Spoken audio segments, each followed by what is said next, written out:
Pendidikan yang baik tidak lahir dari sistem yang asal jalan, akan tetapi dari pengelolaan yang baik dan pengawasan yang terarah. Ki Hajar Dewantara. Bismillahirrahmanirrahim. Assalamualaikum warahmatullahi wabarakatuh. Perkenalkan, nama saya Muhammad Rizwan, mahasiswa program studi pendidikan bahasa Arab semester 3 kelas 3B.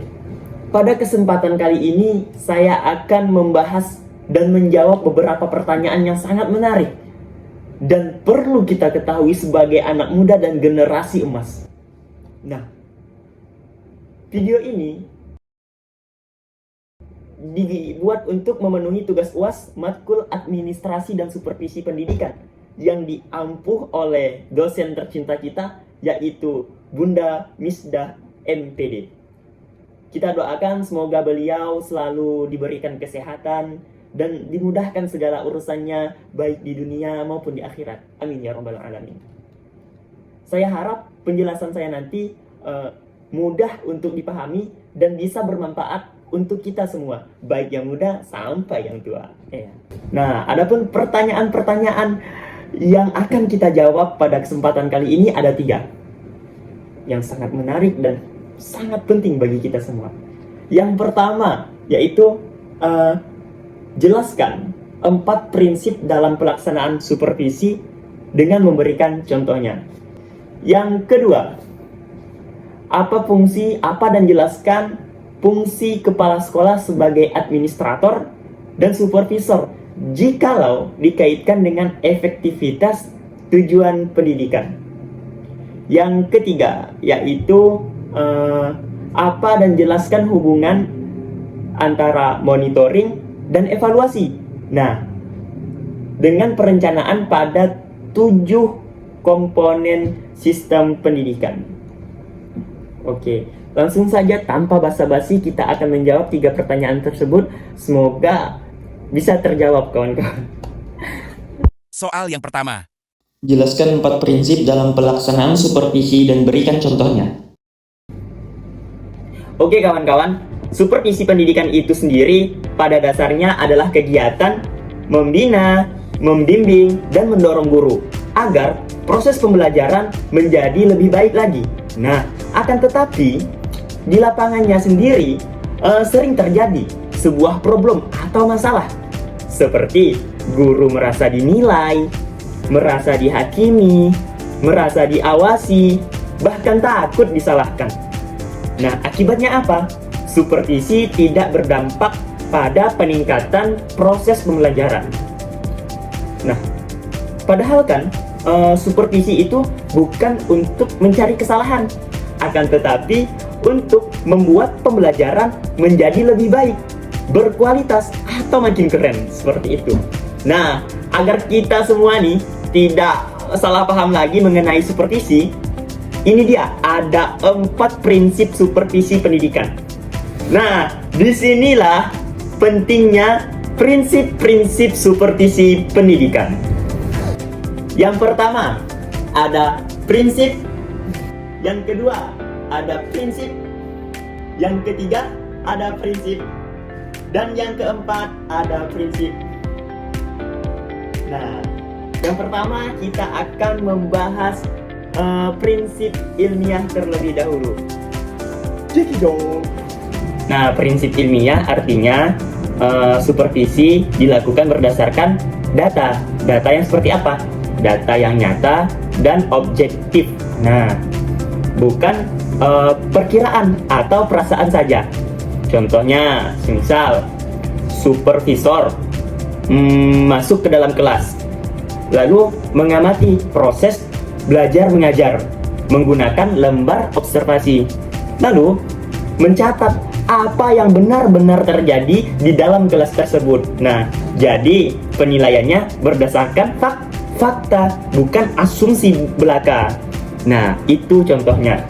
Lalu prinsip yang kedua, yaitu prinsip demokratis. Nah, prinsip ini artinya supervisi dilakukan dengan sikap menghargai dan terbuka. Seperti guru nih diposisikan sebagai mitra bukan sebagai bawahan atau bahan uji coba, bukan. Nah, contohnya gimana Bang? Contoh, ketika sudah selesai observasi, supervisor itu mengajak guru berdiskusi santai, meminta pendapat guru atau mendengarkan pendapat dari guru tersebut, dan bersama-sama membahas bagaimana pembelajaran ini bisa menjadi lebih baik lagi, efektif dan efisien. Nah, mungkin seperti itu singkatnya kawan-kawan. Nah, kita masuk ke prinsip yang ketiga, yaitu prinsip kerjasama atau kooperatif. Nah, prinsip ini kawan-kawan menekankan supervisi harus melibatkan kerjasama antara supervisor dan guru. Contohnya seperti apa? Contohnya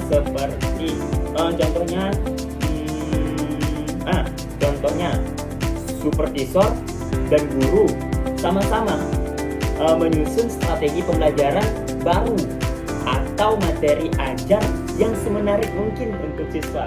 Agar apa? Agar tujuannya sama, meningkatkan kualitas pembelajaran agar efektif dan efisien. Nah, yang keempat atau yang terakhir mengenai prinsip, yaitu prinsip konstruktif atau kreatif. Nah, jadi prinsip ini berarti supervisi harus bersifat membangun dan mendorong kreativitas, bukan mencari kesalahan sampai kena mental. Nah, semisal contohnya, jikalau guru kesulitan dalam mengelola kelas, nah di situ supervisor berperan untuk memberikan solusi, memberikan motivasi dan metode pembelajaran yang lebih efektif untuk para siswa-siswanya.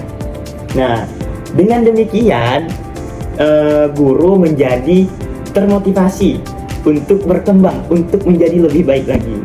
Nah, jadi kawan-kawan, dengan menerapkan prinsip ilmiah, demokratis, kerjasama, dan kreatif, supervisi pendidikan dapat menjadi sarana pembinaan yang efektif untuk meningkatkan mutu pendidikan. Nah, itu dia. Oke, kita lanjut pertanyaan yang kedua. Apa pertanyaan kedua, Bang? Ini dia. Jelaskan fungsi kepala sekolah sebagai administrator dan supervisor jika dikaitkan dengan efektivitas tujuan pendidikan. Yuk, mari kita jawab. Sekolah bisa gagal capai tujuan pendidikan bukan karena muridnya, akan tetapi karena kepala sekolahnya salah peran. Nah, emang sepenting itu peran kepala sekolah gitu kan? Nah, di sini kami akan jelaskan kawan-kawan. Nah, sering terjadi di beberapa sekolah ada administrasi yang berantakan, guru yang mengajar seadanya, dan kepala sekolah cuma sibuk di kantor saja. Dan akhirnya apa? Tujuan pendidikan cuma jadi tulisan di dokumen saja.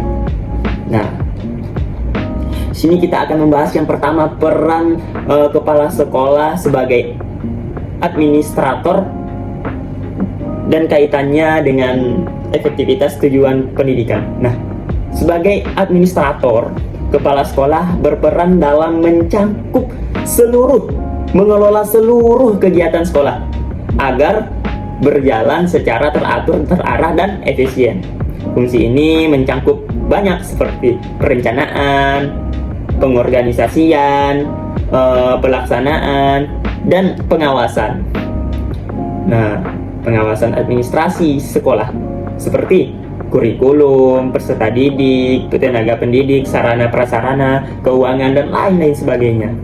Lalu apa kaitannya dengan tujuan pendidikan? Nah, jadi manajemen yang baik kawan-kawan akan menciptakan sistem sekolah yang tertib dan kondusif dengan perencanaan yang jelas, pembagian tugas yang tepat, serta pengelolaan sumber daya yang efisien. Proses pembelajaran dapat berjalan sesuai tujuan yang telah ditetapkan, yang telah direncanakan. Nah, tujuan pendidikan menjadi lebih mudah digapai. Karena apa? Karena seluruh komponen sekolah bergerak secara terkoordinasi seperti itu. Lalu yang kedua, fungsi kepala sekolah sebagai supervisor. Nah, tadi itu nomor 1 nih ya kan. ada hubungannya nih kawan-kawan. Jadi sebagai supervisor, kepala sekolah membina, membimbing, mendorong dan membantu guru dalam meningkatkan kualitas pembelajaran. Nah, supervisi supervisi tidak bertujuan mencari kesalahan ya. Ingat sekali lagi tuh. Nah, melainkan memberi arahan, masukan, dan solusi agar proses belajar mengajar menjadi efektif. Nah, lalu apa kaitannya dengan tujuan pendidikan? Jadi dengan melalui supervisi yang baik, guru dapat meningkatkan kompetensi pedagogik dan profesionalnya. Nah, itu dia. Pembelajaran menjadi lebih menarik, efektif, dan sesuai dengan kebutuhan siswa. Jadi dengan meningkatnya kualitas pembelajaran, hasil belajar siswa juga meningkat. Nah, sehingga tujuan pendidikan dapat tercapai secara optimal atau maksimal. Jadi secara singkatnya kawan-kawan, fungsi kepala sekolah sebagai administrator memastikan sistem dan manajemen sekolah berjalan dengan baik. Nah, sedangkan fungsi supervisor sebagai supervisor memastikan kualitas pembelajaran terus meningkat. Nah, jadi keduanya ini saling melengkapi dan sangat menentukan efektivitas pencapaian tujuan pendidikan di sekolah. Nah, itu ya. Lalu kita akan menjawab pertanyaan yang ketiga. Munculkan, Boy. Jelaskan hubungan antara monitoring dan evaluasi pendidikan dengan perencanaan pada 7 komponen sistem pendidikan. Oke, jawab sekarang. Jadi, apa hubungan antara evaluasi, monitoring, dengan perencanaan pada 7 komponen sistem pendidikan? Nah, sebelumnya kita harus tahu dulu kawan-kawan apa itu monitoring dan apa itu evaluasi. Nah, secara singkatnya, monitoring itu adalah kegiatan memantau jalannya pendidikan secara terus-menerus. Nah, untuk apa? Untuk memastikan semua kegiatan berjalan sesuai dengan yang direncanakan. Nah, ibaratnya dia ngecek gitu kan di tengah perjalanan, di tengah jalan, masih sesuai nggak sih rencana atau sudah melenceng dari rencana yang telah direncanakan sebelumnya. Nah, lalu apa itu evaluasi kawan-kawan?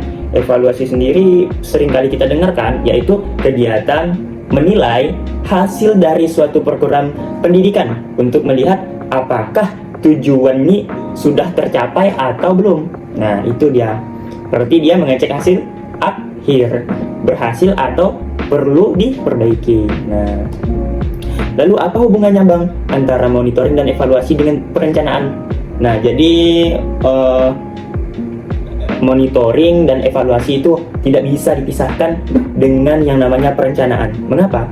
Karena hasil dari dua tadi, monitoring dan evaluasi, menjadi bahan utama untuk menyusun perencanaan pendidikan selanjutnya. Supaya apa? Supaya pendidikan atau pembelajaran lebih tepat sasaran, efektif, efisien, dan menarik gitu loh, cocok untuk kan para siswanya. Adapun komponen-komponen tersebut yaitu yang pertama ada peserta didik, yang kedua ada pendidik, yang ketiga komponen kurikulum, yang keempat proses pembelajaran atau metode. Nah, yang kelima sarana dan prasarana, yang keenam pengelolaan dan manajemen sekolah, dan yang ketujuh adalah pembiayaan pendidikan. Nah, jadi kita akan membahas 7 komponen tersebut. Ayo kita saksikan. Yang pertama yaitu komponen peserta didik. Nah, dalam komponen peserta didik, monitoring dilakukan untuk melihat perkembangan siswa sehari-hari, semisal kehadiran, keaktifan, dan pemahaman materi. Nah, sedangkan evaluasinya dilakukan untuk menilai hasil belajar siswa. Nah, apakah mereka nih sudah mencapai target ataupun belum? Seperti itu. Lalu hubungannya dengan perencanaan. Hasil dari monitoring dan evaluasi ini, sekolah bisa merencanakan program selanjutnya. Contoh, program remedial untuk siswa yang belum paham, program penggayaan untuk siswa yang sudah maju atau sudah maju lah pokoknya. Oke, seperti itu. Lalu kita lanjut Komponen yang kedua yaitu pendidik atau tenaga kependidikan.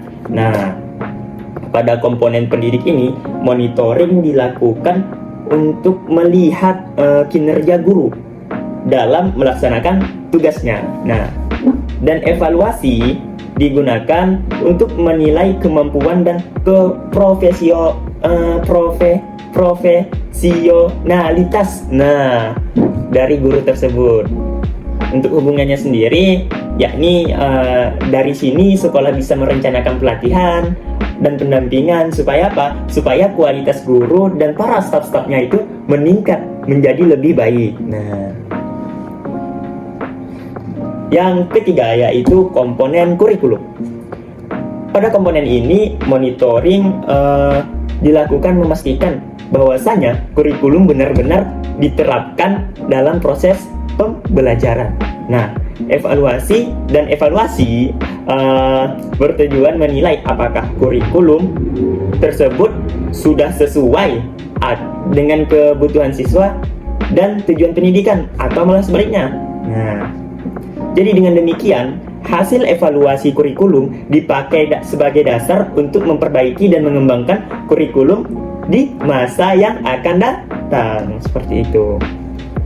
Lalu yang keempat, komponen proses pembelajaran atau metode pembelajaran. Nah, pada tahap ini kawan-kawan, monitoring itu dilakukan dengan mengamati bagaimana guru mengajar, metode yang digunakan, serta keterlibatan siswa di dalam kelas.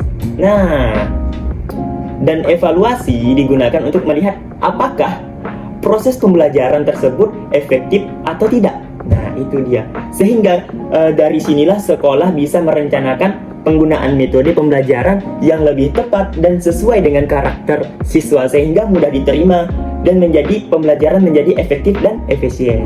Nah, itu dia. Lalu yang kelima yaitu komponen sarana dan prasarana. Nah, di komponen ini monitoring itu dilakukan untuk mengecek kondisi fasilitas sekolah seperti ruang kelas, media pembelajaran, dan alat pendukung lainnya. Nah, dan evaluasi digunakan untuk apa? Apakah sarana tersebut masih layak digunakan atau perlu diperbaiki? Itu evaluasi yang digunakan. Dan hubungannya untuk apa? Untuk sekolah ini dapat merencanakan pengadaan, perbaikan, atau penambahan sarana dan prasarana sesuai dengan kebutuhan yang dibutuhkan. Lalu keenam yaitu pengelolaan dan manajemen sekolah. Nah, monitoring pada komponen ini dilakukan untuk melihat jalannya program dan kebijakan sekolah. Dan sedangkan evaluasi digunakan untuk melihat apakah pengelolaan sekolah sudah berjalan efektif atau belum, sehingga hasilnya bisa dipakai untuk menyusun program kerja sekolah yang lebih terarah dan efisien. Nah, seperti itu. Lalu yang ketujuh yaitu komponen pembiayaan pendidikan. Monitoring pembiayaan ini dilakukan untuk memastikan dana pendidikan digunakan sesuai dengan rencana atau tidak. Nah, itu dia. Dan evaluasi digunakan untuk menilai apakah penggunaan anggaran sudah efektif dan tepat sasaran. Sehingga hubungannya dengan perencanaan, dari sini sekolah bisa menyusun perencanaan anggaran yang lebih baik dan lebih transparan ke depannya. Nah, mungkin sekian dari 7 komponen yang telah dijelaskan. Jadi dapat kita simpulkan bahwasanya kawan-kawan, monitoring dan evaluasi ini sangat berperan penting dalam perencanaan pada 7 komponen sistem pendidikan. Tanpa monitoring dan evaluasi, perencanaan pendidikan bisa tidak tepat sasaran dan sulit mencapai tujuan.